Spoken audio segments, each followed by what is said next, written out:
வணக்கம். சித்தக்க உணவே மருந்து மருந்து உணவு. வளரும் குழந்தைகளுக்கும் சரி, வயதானவர்களுக்கும் சரி, நோயாளிகளுக்கும் சரி, புரோட்டீன் எவ்வளோ முக்கியம், புரத சத்து எவ்வளோ முக்கியம் அப்படிங்கிறத நம்ம சொல்லிக்கிட்டே வரோம்.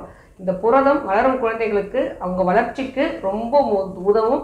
இதே பெரியவங்களுக்கு வளர்சிதை மாற்றம்னு சொல்கிற மாதிரி செல்ஸ் எல்லாம் ரீஜெனரேட் ஆகிறதுக்கு, புது செல்கள் வளர்கிறதுக்கு, பழுதடைந்த செல்ஸை திரும்ப ரீஜெனரேட் பண்ணுறதுக்கு, புத்துயிர் பெறுறதுக்கு இது ரொம்ப உதவியாக இருக்கும். முக்கியமாக நோயாளிகள் ஒரு நோயிலேருந்து திரும்பி வராங்க, ஹாஸ்பிட்டலைஸ் ஆகி திரும்பி வராங்க அப்படின்னா அவங்களோட உடம்புல உள்ள இன்னர் ஆர்கன்ஸில் என்ன பிரச்சனையோ அதை சரி பண்ணுறதுக்கும், அந்த இன்னர் ஆர்கன்ஸில் உள்ள பிரச்சனைகளை சரி செய்கிறதுக்கும், அவங்க செல்ஸ்லாம் ரீஜெனரேட் பண்ணுறதுக்கும் இந்த புரத சத்து மிகவும் ரொம்ப யூஸ்ஃபுல்லாக இருக்கும்.